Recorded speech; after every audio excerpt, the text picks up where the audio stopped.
So Church of Accountability is this very, very interesting, it's an X channel, and we believe that there's several that our dear friend Rachel keeps herself very busy at night when, maybe she's in the bathtub. She likes to have that bathtub time. And she's just on these things. And so what they've said is we've decided to say goodbye to X.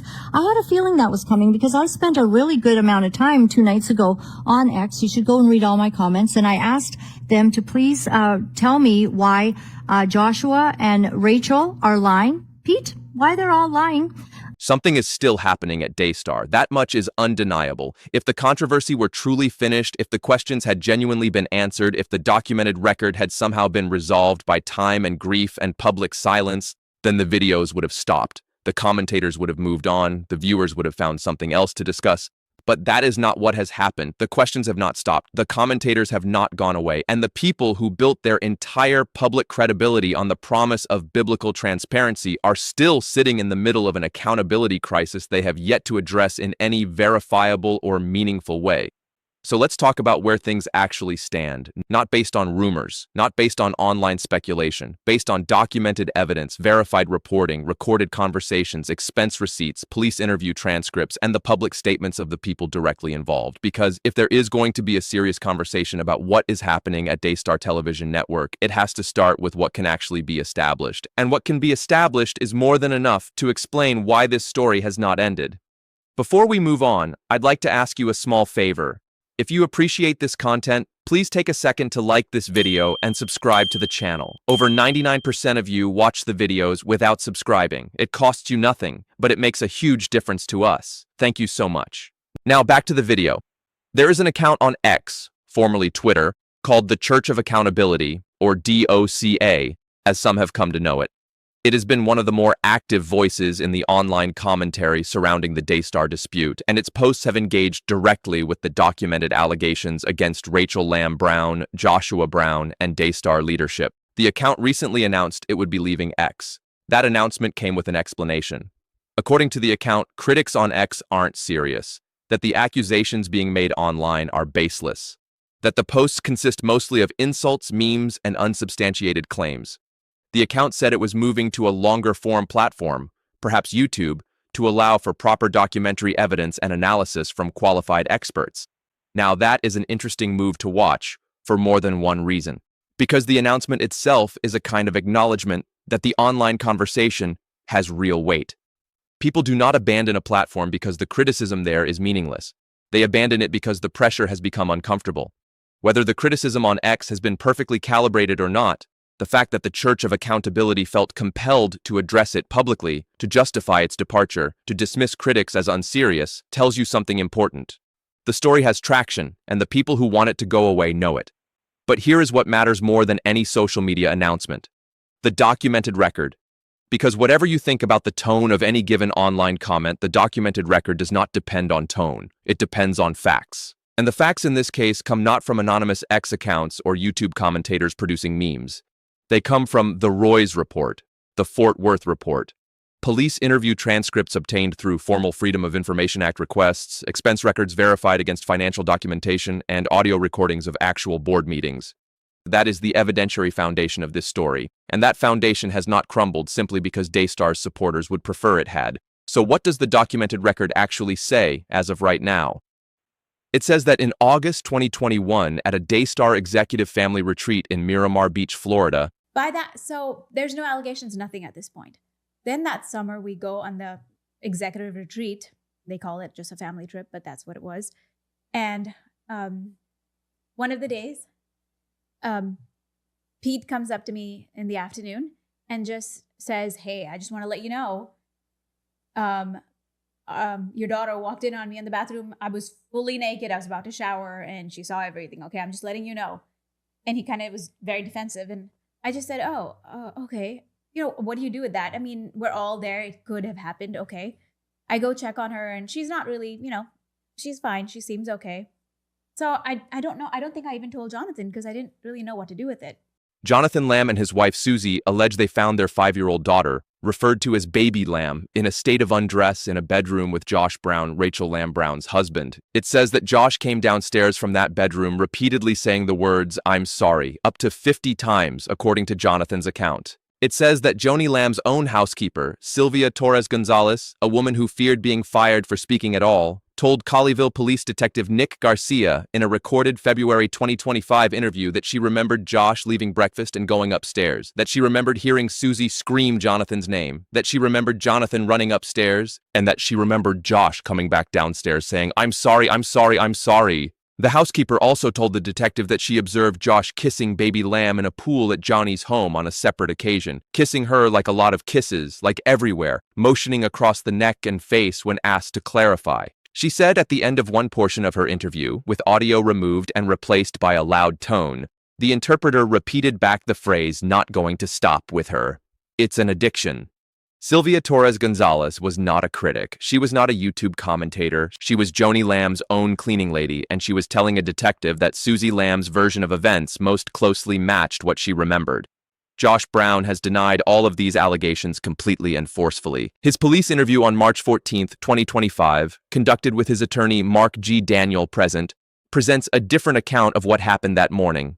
He says he followed Israel, Jonathan's son, upstairs because the boy invited him to see a city view from a bedroom window. He says he had his infant in his arms. He says he never saw the girl undressed or changing.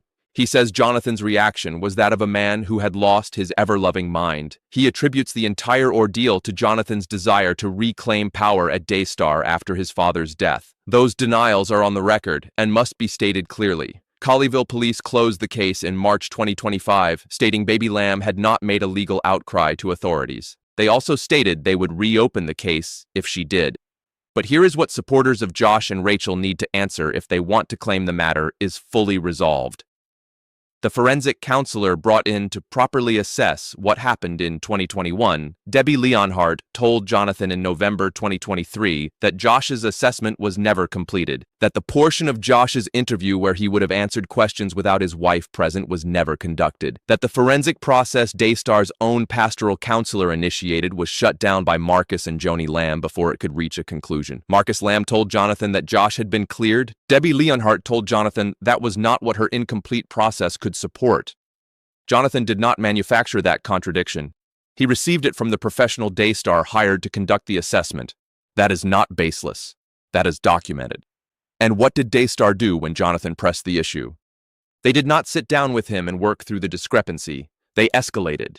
Beginning in July 2023, Joni demanded Jonathan read an on-air viewer comment praising her marriage to Dr. Doug Weiss.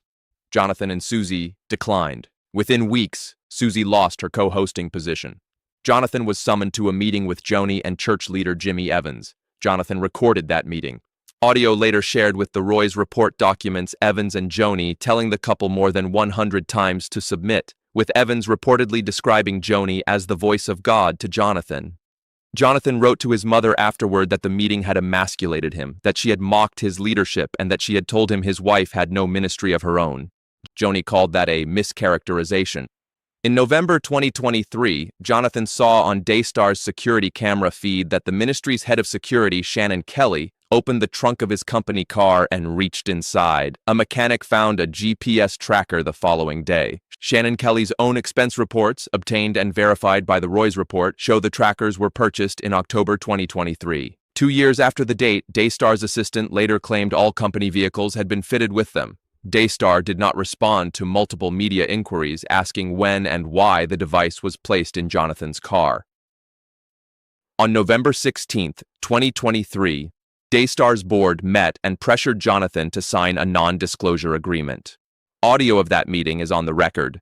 Jonathan's attorney, Tom Callender, told him he had 24 hours to decide. Jonathan refused to sign. The following months brought a 40% salary cut, the firing of both of Suzy's parents who were also Daystar employees, placement on a formal performance improvement plan, and the removal of his company car and benefits. Suzy's salary was reduced to a $1,000 per month retainer. On September 6, 2024, a purple car followed Jonathan and Suzy and their children through local streets. Jonathan confronted the driver on camera. The driver identified himself as an investigator, but said he could not disclose who hired him. On November 16, 2024, Shannon Kelly arrived at Jonathan and Suzy's home wearing a bulletproof vest and carrying a firearm to deliver a termination letter. On a Saturday. Jonathan noted Daystar had never previously fired anyone on a Saturday. He released his home security footage of the delivery. Now, where does Rachel Lamb Brown fit into all of this? That is the question critics are asking, and it is a fair one to examine carefully. Rachel is Josh Brown's wife. She was present at the 2021 family retreat.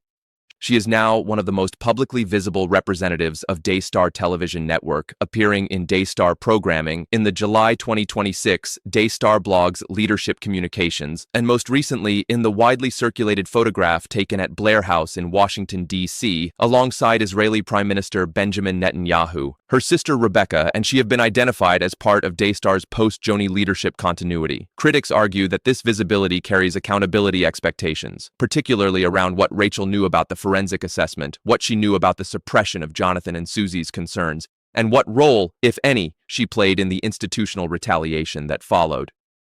Rachel and Josh's supporters respond that these are accusations without established proof against Rachel specifically, that she is not responsible for every decision made by Joni or the Daystar board, and that critics have moved from asking questions to asserting conclusions without the evidence to support them.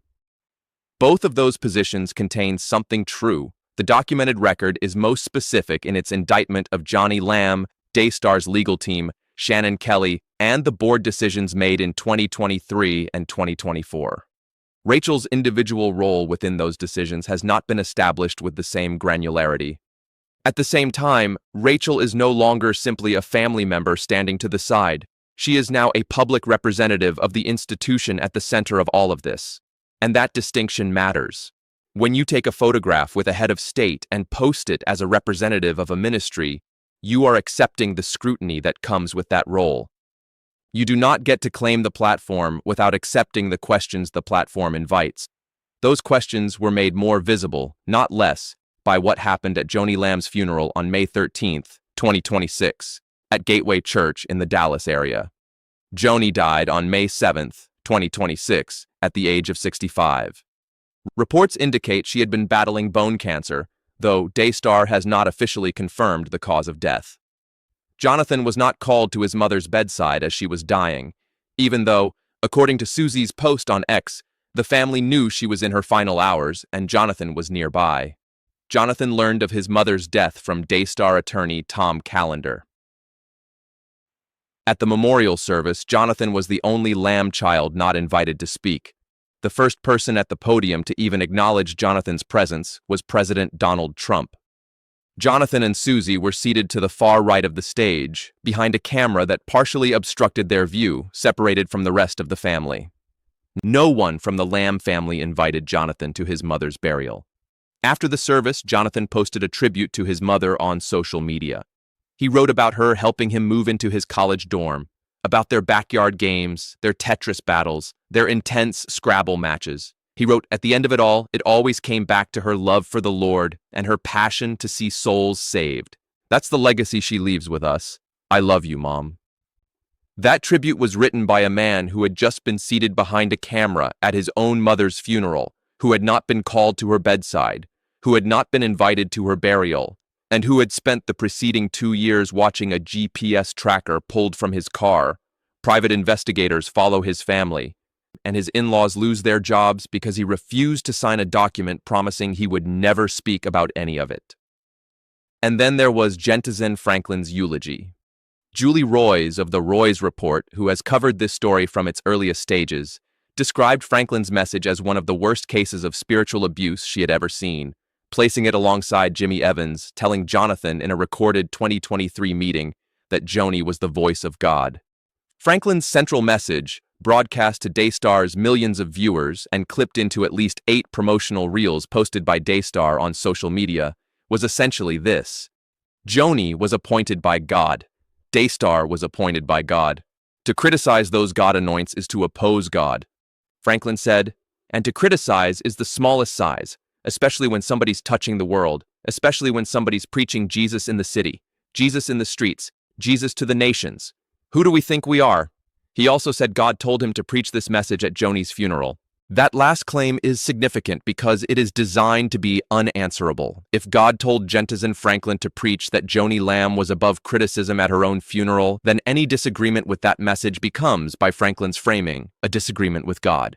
That is textbook spiritual manipulation. It uses the language of divine authority to foreclose accountability. It says not that Joni was right, but that questioning Joni was itself a sin. And it was said at a nationally broadcast memorial service clipped into promotional reels and distributed to tens of millions of households by the very institution whose leadership decisions are under scrutiny. Daystar did not post 8 reels of a message it found uncomfortable. It posted 8 reels of a message it found useful. Jonathan and Suzy did not accuse Joni of doing something righteous. They accused her of covering up the possible sexual abuse of their daughter, of misusing ministry funds, of authorizing surveillance and intimidation against her own son. Those are not the charges of critics attacking a minister for her faith. They are documented through expense records, through a housekeeper's police statement, through Shannon Kelly's expense reports, through recordings of board meetings, through a forensic counselor's own words. Franklin took those accusations, reframed them as mere criticism of an anointed woman, and used the occasion of her death to shame the people making them. That is not a eulogy. That is a closing argument delivered from a pulpit to silence a case that has not been resolved. And this is why the Church of Accountability announcing its departure from X, and Daystar supporters calling critics babblers, and the demand that commentators simply stop making videos, none of it is going to work. Because the conversation is not being sustained by people who hate Daystar or want to see Christian television fail. It is being sustained by the weight of the documented record and the fact that not a single piece of that documentation has been credibly refuted. The GPS tracker receipt is real. The expense reports are real. The board meeting audio is real. The housekeeper's police interview is real. The forensic counselor's statement is real. The termination letter delivered by a man in a bulletproof vest on a Saturday is real. The photograph of Jonathan seated behind a camera at his mother's funeral while Daystar posted 8 reels of a message designed to shame him is real. Critics do have a responsibility here, one that is just as real as the accountability they are demanding from others. Asking a question is not the same as proving an allegation. Saying something deserves investigation is not the same as saying the investigation is complete and the verdict is in. Repetition is not evidence. A video that says the same thing 50 times does not make that thing more true than it was the first time. The public conversation around Daystar has at times crossed that line, and crossing it undermines the credibility of the legitimate questions underneath. If someone asserts that Rachel Lamb Brown did a specific documented thing, they need to show the documentation. If the documentation does not exist for a specific claim, then that claim needs to be held at a different evidentiary standard than the claims that are fully sourced. That distinction matters, and serious accountability journalism depends on it. But maintaining that distinction does not require pretending the documented record does not exist, and the documented record is not nothing. It is a substantial, sourced, independently verified body of evidence that raises serious questions about how a major Christian television network has treated its own family members, its donors, and its public audience. Daystar Television Network reaches more than 64 million American households. It does not file a public IRS Form 990 because it operates under a church umbrella structure, which means its finances are shielded from the kind of public scrutiny that every other major nonprofit institution in the United States is required to provide. Its current leadership structure, whatever it is following Joni Lamb's death, has not been publicly disclosed. The board membership is not publicly disclosed. The succession plan referenced in Daystar's official statement following Joni's death named no individuals. The institution is asking its viewers to trust it with their donations, their faith, and their loyalty, while simultaneously refusing to provide the basic governance transparency that accountability requires. That is not a situation that resolves itself because supporters want it to. That is a situation that requires answers, not more Instagram posts from Blair House, not 8 reels of a pastor telling the world that criticizing Joni Lamb is opposing God. Not a social media exit from X with a promise of future documentary evidence that has yet to materialize. Answers. Verifiable, documented, independently confirmable answers to the questions the documented record has raised.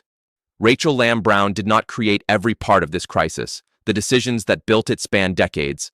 But she is now the face of an institution that has not answered for what the record shows. and that face will continue to attract scrutiny until the institution it represents decides that transparency is not a threat to be managed, but a responsibility to be honored. Until that happens, the videos will continue. The commentators will continue. The viewers will continue asking what happened to Jonathan and Suzy Lamb and their daughter. They will continue asking who currently leads Daystar and how its money is spent and governed. They will continue asking whether the forensic process that was shut down before it reached a conclusion will ever be given the chance to finish. They will continue asking whether the housekeeper who said Suzy's version most closely matched her recollection will ever be given the weight her testimony deserves in the broader institutional narrative. And they will continue asking why 8 reels of a spiritually manipulative eulogy were considered appropriate content to promote to tens of millions of people, while the son that eulogy targeted sat hidden behind a camera and was never invited to his mother's grave. Those are not baseless questions. They are not memes. They are not blabbering. They are the questions that follow every institution that tells its audience it is built on truth and then acts as though truth only applies to everyone else. Daystar still has time to change that. The question is whether anyone inside that institution has the courage to do what it actually requires.